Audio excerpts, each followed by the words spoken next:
The ballroom went silent when the security guard reached for my guest's wristband, and the woman I hired as my +1 grabbed my hand and whispered, "If they check my ID, I'll lose my bed tonight." If you believe kindness can change a life, hit like, share this with someone who needs hope, and subscribe for more stories like this. If saving a stranger meant risking your reputation in front of powerful people, would you do it? Danielle Carter had walked into rooms like this her whole adult life, rooms that smelled like expensive perfume, polished wood, and quiet power. The kind of room where people laughed without showing their teeth, where hands were shaken like contracts, and where every compliment had a price tag attached. Tonight's room was the Grand Halston Ballroom, dressed in black and gold decor for the annual Bright Horizons benefit, one of the biggest charity events in Chicago. Crystal chandeliers scattered light over tuxedos and gowns. A string quartet played something soft and classy, like background music for people who never needed to worry about rent. Danielle adjusted her satin midnight blue dress and checked her phone again. No messages. She forced a smile as a photographer called her name. Danielle Carter. Look right here. She turned slightly, giving them a practiced angle. One shoulder back. Chin down. Confidence on the outside. On the inside, she was doing math. If she didn't secure the final donor tonight, Bright Horizons would lose the funding it needed to expand its transitional housing program for young women. Hundreds of beds. Counseling services. Job placement partnerships. The kind of support that could keep someone from falling into the cracks. Danielle had spent months building the campaign. Presentations. Private dinners. Meetings that ran past midnight. She'd promised the board she could bring in the missing money.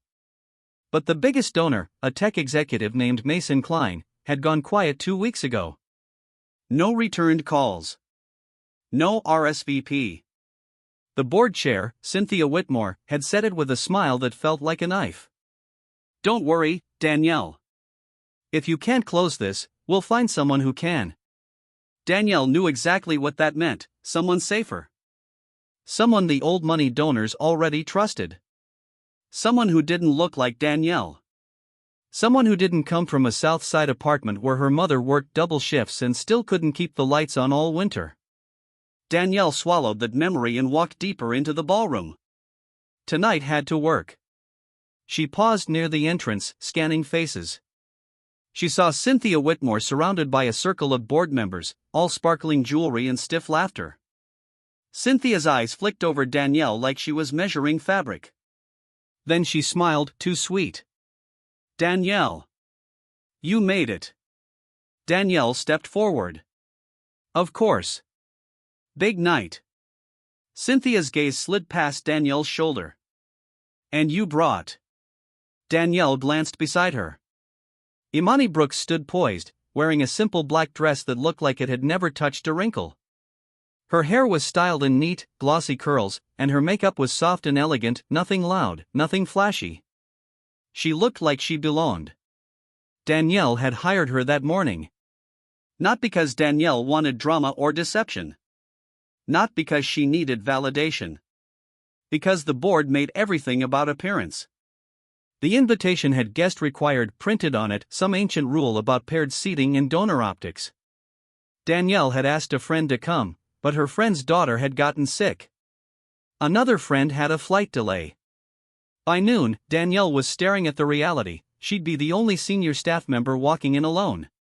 And Cynthia would enjoy that. So Danielle had done something she never thought she'd do: she'd booked a professional +1 service. It felt ridiculous. But she needed tonight to go smoothly. Imani had arrived right on time, polite, calm, and surprisingly perceptive. "Do you want me to just stand there and smile?" Imani had asked earlier, "or do you want me to help you breathe?" Danielle had blinked. "Is that an option?" Imani smiled gently. "It's always an option." Now, in the ballroom, Cynthia looked Imani up and down with the kind of curiosity that wasn't friendly. "And who are you, dear?" Imani offered a warm hand. "Imani Brooks." "It's a pleasure." Cynthia shook her hand as if the skin might stain. "Lovely. And what do you do, Imani?" Danielle felt the trap forming. Cynthia loved background checks disguised as small talk. Imani didn't flinch. Tonight, I'm here to support Danielle. Cynthia's smile tightened. How sweet. Danielle exhaled slowly. They made their way toward their table, where name cards sat in perfect alignment. Danielle's seat was near the front, close to the stage, close to donors, close to the pressure. Imani's seat was beside hers, labeled guest. Danielle slid into her chair. The moment she did, her shoulders tensed. Because she saw him. Mason Klein stood across the room, laughing with a group of investors. He was taller than she expected, wearing a charcoal suit, holding a drink like he didn't care about rules. He'd come. Danielle's heart kicked into motion. Okay, she whispered to herself. Okay.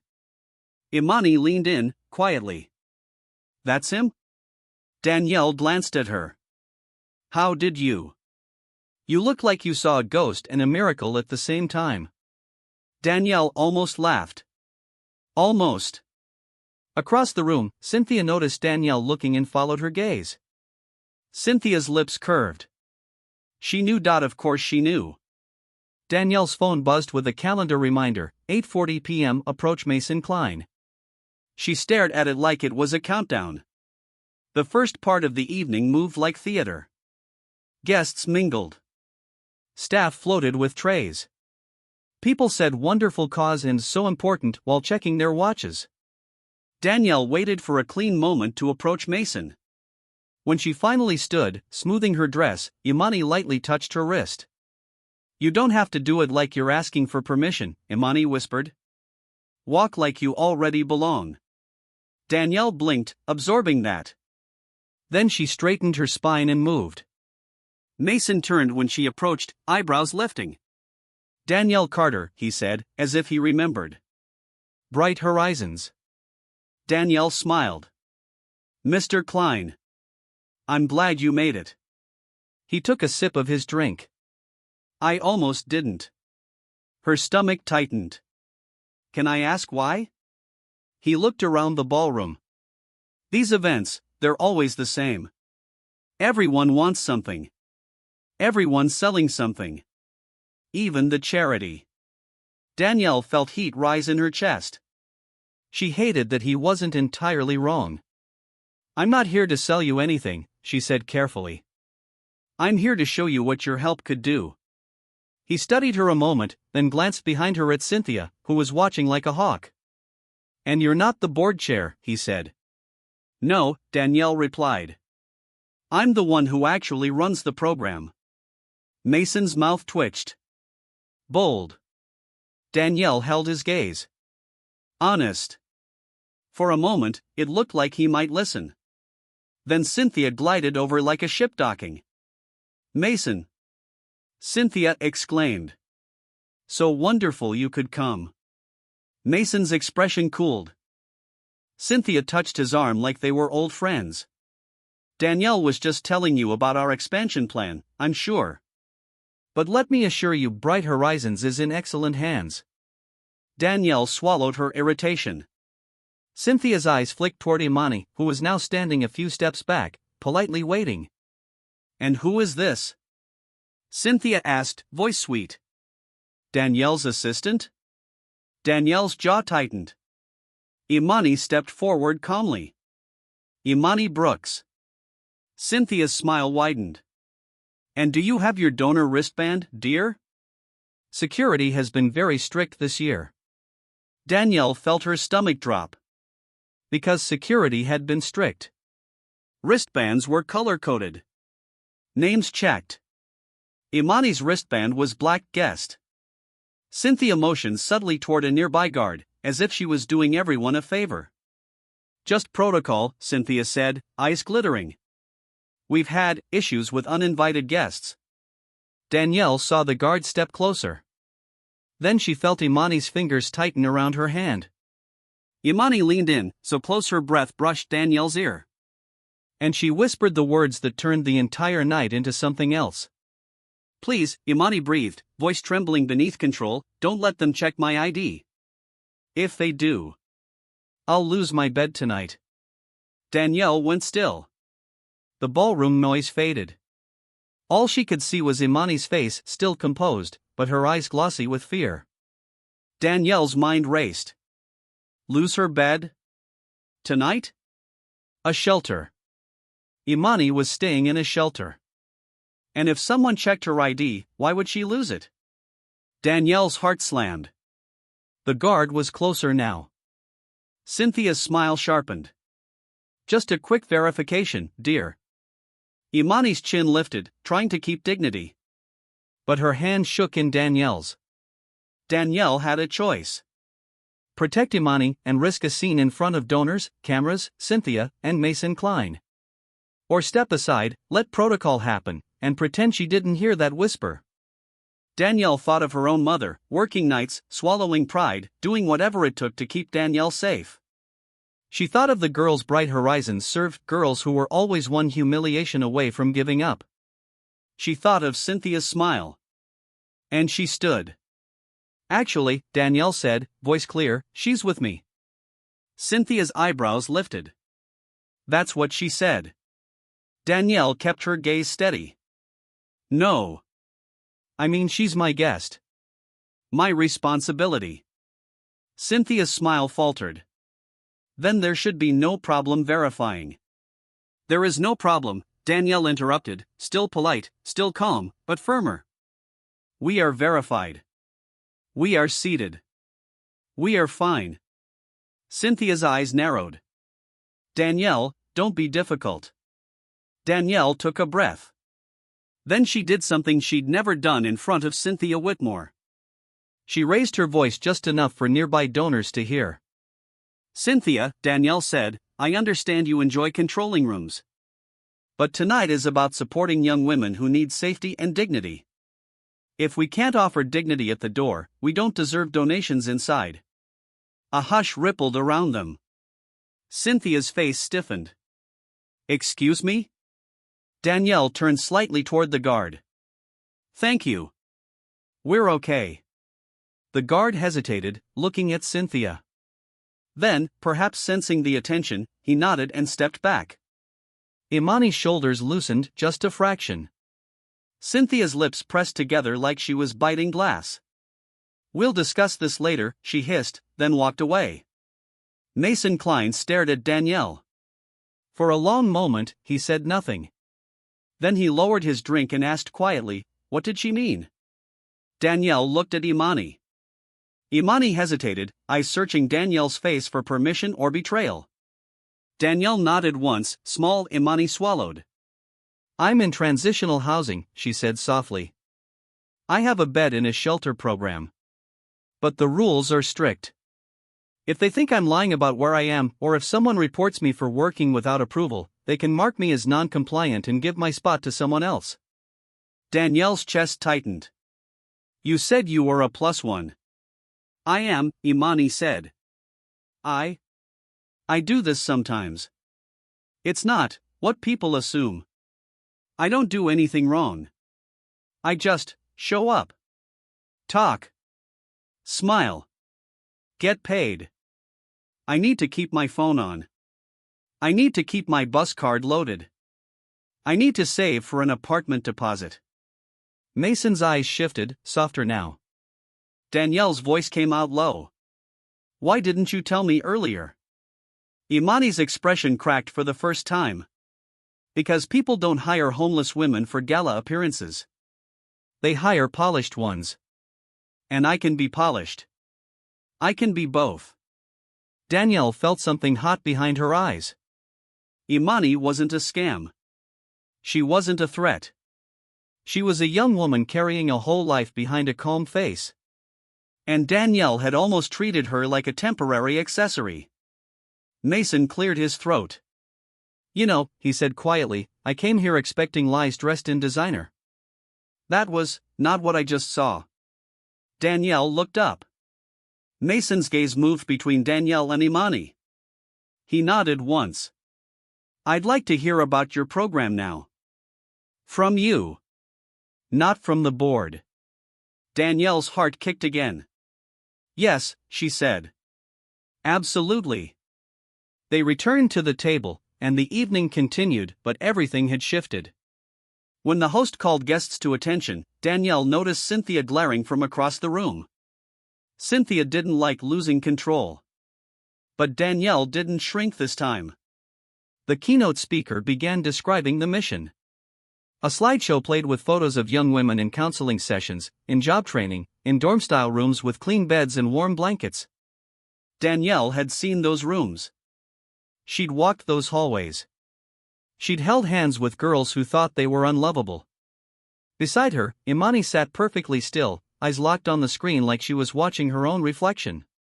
Danielle leaned in. Imani. Imani blinked. Yes? Danielle spoke softly. Are you in a program like this? Imani's throat bobbed. Not this one. I'm in a city shelter. But I tried to get into Bright Horizons. The waiting list is long. Danielle's stomach clenched.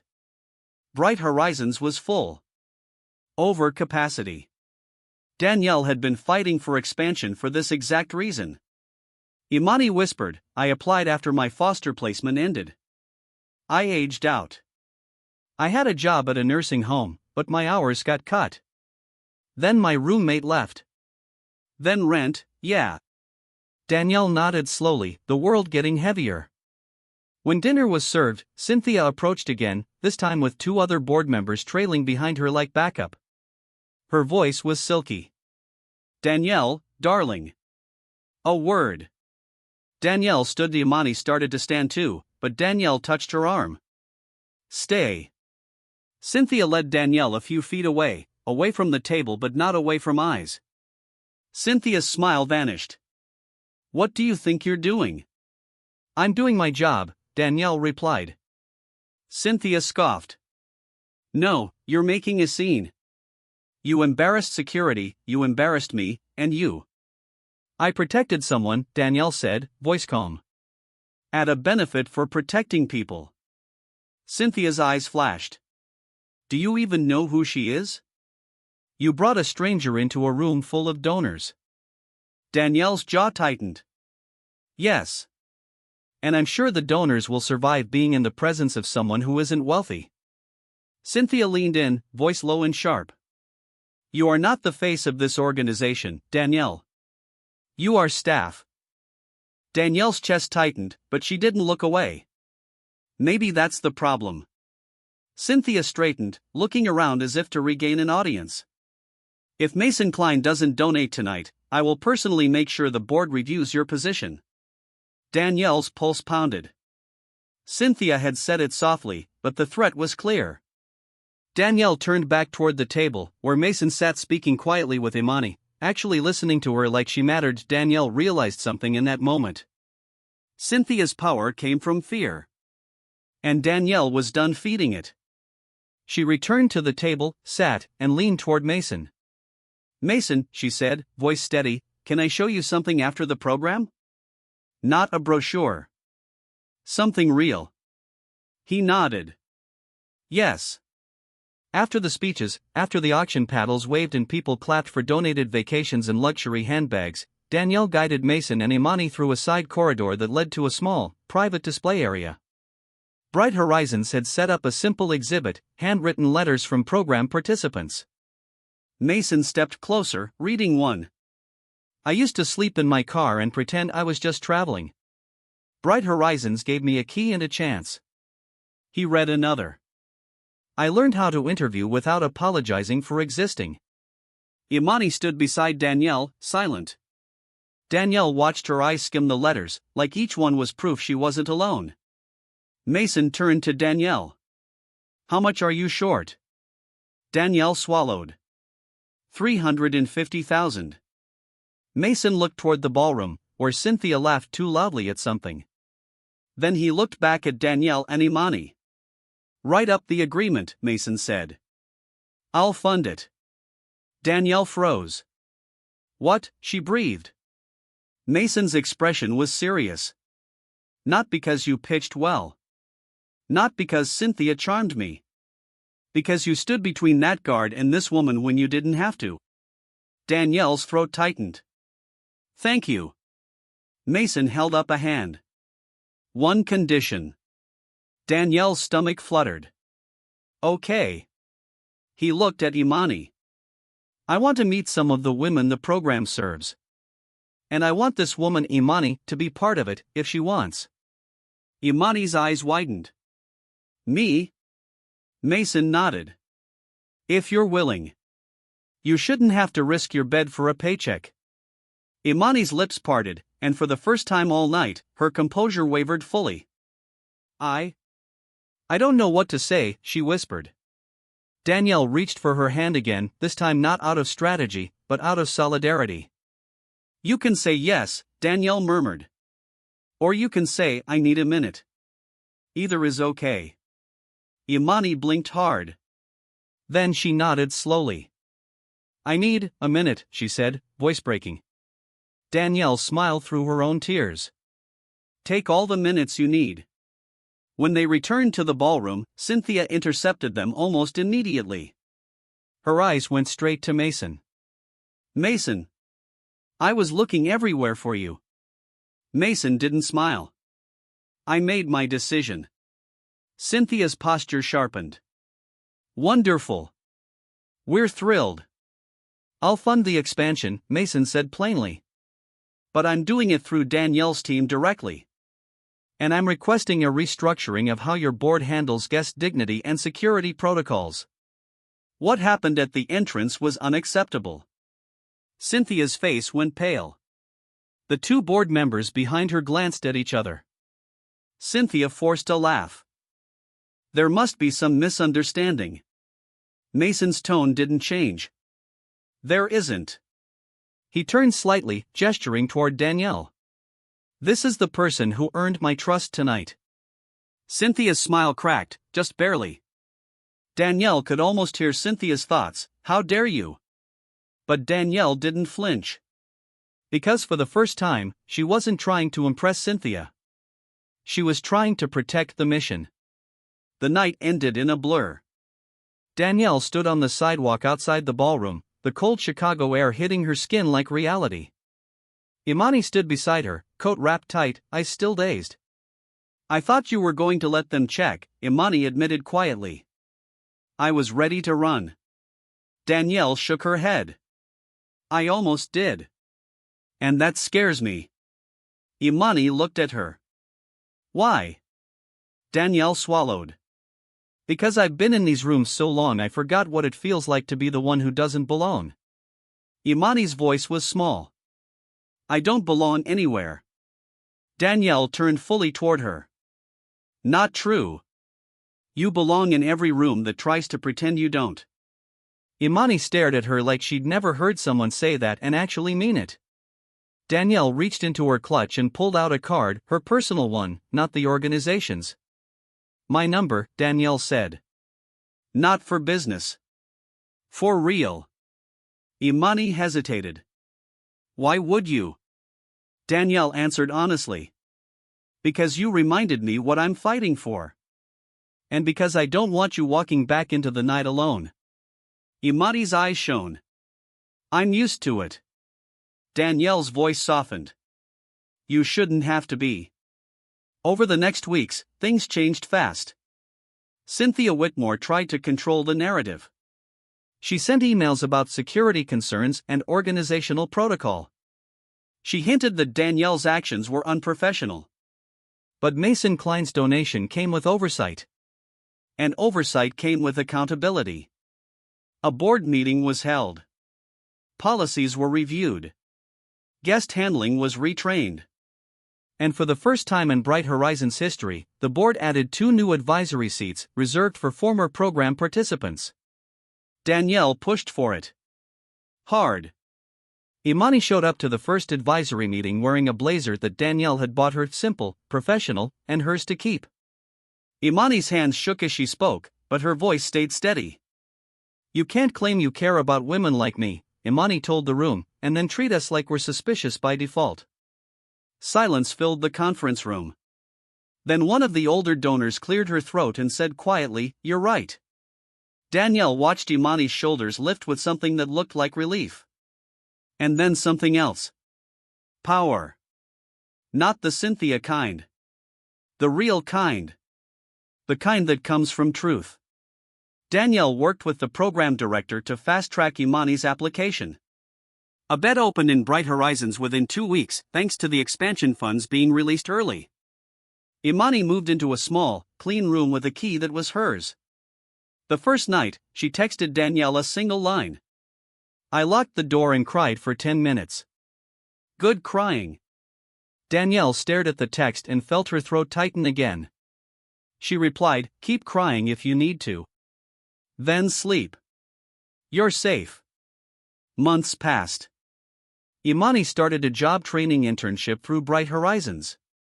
She chose healthcare administration because she already knew the world of hospitals and nursing homes, and she wanted to move from surviving shifts to building a career. Danielle didn't save Imani. That mattered. Danielle didn't want to be a hero in Imani's story. She wanted to be a door that stayed open. One evening, after a long day, Danielle found Imani in the Bright Horizons lounge, typing on a laptop. Imani looked up. Danielle. Hey, Danielle said. How's the homework? Imani smirked. Hard. Which means I'm doing it right. Danielle laughed softly. That's my favorite kind of confidence. Imani paused, then said quietly, I used to think kindness was just something people posted online. Danielle sat across from her. And now? Imani's eyes held hers. Now I think kindness is a decision. A risky one. Danielle nodded slowly. Yeah. Imani leaned back, exhaling. I still hear Cynthia's voice sometimes. Like, I'm a problem. Like I shouldn't be in the room. Danielle's expression softened. And what do you say back? Imani smiled, small, but real. I say, I belong. Danielle's eyes stung again. Because that was the entire point. Not donations. Not applause. Belonging. A year later, Bright Horizons held another benefit. This time, the ballroom looked similar: gold decor, chandeliers, fancy dresses. But the energy was different. At the entrance, a new sign stood on an elegant stand. Welcome. Dignity first. Danielle walked in wearing confidence that didn't need approval. Imani walked in beside her, not as a hired guest. As a speaker. When the host introduced Imani Brooks, the room applauded politely at first. Then Imani stepped to the microphone and began to speak. I used to think the worst part of being homeless was the cold, she said, voice steady. But it wasn't. The worst part was the way people looked through me, like I was invisible. The room went silent. Imani continued. One night, at a benefit like this, someone tried to make me prove I belonged. And a woman named Danielle Carter stood up and said something I'll never forget. She said dignity matters at the door. Imani looked toward Danielle, smiling. And that moment didn't just protect me, Imani said. It reminded me I was still human. People in the audience wiped their eyes. Some looked down, ashamed. Good. Shame wasn't the goal, but awareness was. Imani ended with a sentence that hit the room like thunder wrapped in grace. If you want to change lives, don't just donate. Don't just clap. Make space. The applause that followed wasn't polite. It was standing. Danielle stood too, tears in her eyes, hands shaking, not from fear, but from pride. After the event, a young woman approached Imani near the stage. She was wearing a borrowed dress, her hands fidgeting, eyes uncertain. Imani leaned down, listening. Then she smiled gently and took the woman's hand. Danielle watched from a distance. Full circle. Kindness didn't end with one decision. It multiplied. And later that night, as the ballroom emptied and the city lights glittered outside, Imani turned to Danielle and said softly, You know what's wild? Danielle smiled. What? Imani's eyes were bright. A year ago, I begged you not to let them check my ID. Tonight, nobody questioned me at all. Danielle laughed through tears. Because you belong here. Imani nodded. Yeah. I do. Danielle squeezed her hand. Yeah. You do.